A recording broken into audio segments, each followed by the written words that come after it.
मरुति की कहानी यहीं खत्म नहीं होती। असल कहानी तो अब शुरू होती है। गांव की उस भयानक रात के बाद जंगल में गहरा सन्नाटा छा गया था। हवा भी जैसे धीरे धीरे चल रही थी, मानो वह भी उस घटना की गवाह हो। मरुति अकेला उस शापित पेड़ के नीचे खड़ा था। उसकी आंखों में आग थी और दिल में सिर्फ एक ही बात, बदला। लेकिन बदले की आग से भी बड़ी चीज उसके भीतर जल रही थी, वह रहस्यमयी शक्ति जो उस फल को खाने के बाद उसके शरीर में दौड़ रही थी। मरुति ने अपने हाथों की तरफ देखा। उसकी नसें हल्की हल्की चमक रही थीं, जैसे उनमें खून नहीं, बिजली दौड़ रही हो। उसने धीरे से जमीन पर मुट्ठी मारी। धड़ाम! धरती कांप उठी। पास खड़ा एक मोटा पेड़ जड़ से हिल गया। मरुति खुद भी डर गया। यह यह क्या हो गया मुझे, उसने खुद से कहा। क्या वह अब भी इंसान था, या उस शापित फल ने उसे कुछ और ही बना दिया था? अगले कई दिनों तक मरुति जंगल में ही रहा। वह अपनी शक्तियों को समझने की कोशिश करता रहा। कभी वह इतनी तेज दौड़ता कि हवा पीछे छूट जाती।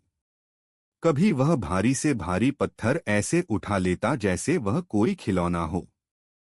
लेकिन उसके साथ एक अजीब चीज भी हो रही थी। जब भी उसे गुस्सा आता, उसकी आंखें लाल चमकने लगतीं और उसके आसपास की हवा भारी हो जाती। एक दिन उसने गुस्से में एक चट्टान पर मुक्का मारा। चट्टान दो टुकड़ों में टूट गई। मरुति समझ गया, यह शक्ति साधारण नहीं है। पर उसी समय उसके कानों में एक आवाज गूंजी, हर शक्ति की कीमत होती है। मारुति चौंक गया। उसने पीछे मुड़कर देखा। वहां एक बूढ़ा साधु खड़ा था। लंबी सफेद दाढ़ी, गहरी आंखें और हाथ में एक लकड़ी का डंडा। साधु ने मरुति को ध्यान से देखा, फिर बोला, तुमने उस पेड़ का फल खाया है ना? मरुति ने सिर हिलाया। साधु की आंखों में चिंता उतर आई। वह फल सिर्फ शक्ति नहीं देता, वह इंसान के भीतर के अंधेरे को भी जगा देता है। मरुति ने पूछा, तो क्या मैं भी मर जाऊंगा जैसे बाकी लोग मरते हैं? साधु मुस्कुराया, नहीं, तुम्हारे भीतर कुछ अलग है। तुम मरे नहीं। इसका मतलब है कि उस शक्ति ने तुम्हें चुना है। मरुति चुप रहा। फिर उसने धीरे से पूछा, तो क्या यह वरदान है? साधु ने गहरी सांस ली। यह तुम्हारे ऊपर है। अगर तुम इसे क्रोध के लिए इस्तेमाल करोगे तो यह श्राप बन जाएगा। अगर तुम इसे रक्षा के लिए इस्तेमाल करोगे तो यह वरदान बन जाएगा। दुश्मनों का किला।